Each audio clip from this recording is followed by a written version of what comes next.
Orissa rape અને હત્યાનો ગુનો ઉકેલાયો છે। દરજીના ટેગથી પોલીસ હત્યારા સુધી પહોંચી હતી। આરોપી સુધી પહોંચવા સુરત પીસીબીએ ઓરિસ્સા પોલીસને મદદ કરી અને લિંબાયતથી આરોપી પકડાયો હતો। ઓડિશાના કટક વિસ્તારમાં 20 દિવસ પહેલા બનેલા ગેંગ રેપ વિથ મર્ડરના કેસમાં આરોપીઓ સુધી પહોંચવામાં પીસીબીની ટીમે મહત્વની ભૂમિકા ભજવતા ઓડિશા પોલીસ આરોપીઓને પકડી પાડવામાં સફળતા મેળવી હતી। પોલીસ પાસેથી મળતી માહિતી મુજબ ગત તારીખ 13મી ડિસેમ્બરના રોજ ઓડિશાના કટક વિસ્તારમાં આવેલી કથજોડી નદીના કિનારે મૃત હાલતમાં અજાણી મહિલાની લાશ મળી આવી હતી, જે બોડી ઉપરના નિશાનને આધારે તેની ઉપર ગેંગ રેપ થયા હોવાના નિષ્કર્ષ પર પોલીસ પહોંચી હતી, જેને આધારે ઓડિશા પોલીસ દ્વારા ગેંગ રેપનો ગુનો નોંધી તપાસ હાથ ધરવામાં આવી હતી। આ મહિલા બાબતે કોઈ પોલીસ સ્ટેશનમાં મિસિંગ કે અન્ય કોઈ પોલીસ નોન કે ફરિયાદ થઈ છે કે કેમ તથા મહિલા હોઠ ઉપરના ટેટુના આધારે પણ તપાસ કરતા ઓડિશા પોલીસને કોઈ સફળતા મળી ન હતી।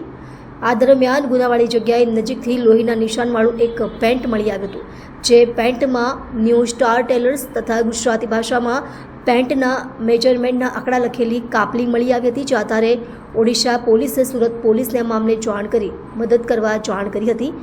આ મામલે પીસીબીની અલગ અલગ ટીમ બનાવી તપાસ હાથ ધરી હતી। આ દરમિયાન એક ટીમને લિંબાયત વિસ્તારમાં એક ન્યૂ સ્ટાર ટેલર્સ નામની દુકાન હોવાની હકીકત જાણવા મળી હતી, જેની આધારે પોલીસે આ દુકાનમાં જઈ તપાસ કરતા કાપલીની કાર્બન કોપી મળી આવી હતી। બાદમાં પોલીસે કાપલીમાં લખેલી તારીખની આધારે ટેલરની દુકાનના સીસીટીવી ચેક કરતા આરોપીઓની ઓળખ કરી આરોપીઓ ઓડિશાના હોવાની જાણ થઈ હતી।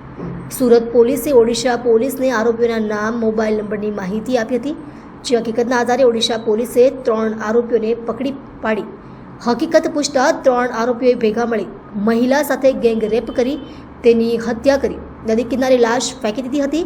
એક આરોપીએ પેન્ટ પર લોહીના નિશાન લાગતા પેન્ટ પણ બનાવવાળી જગ્યા નજીક ફેંકી દીધી હોવાની હકીકત જણાવી હતી। આમ ગુજરાત અને ઓડિશા પોલીસે ભેગા મળી ગેંગ રેપ જેવા અતિ ગંભીર ગુનામાં આરોપીઓને પકડવામાં સફળતા મેળવી હતી।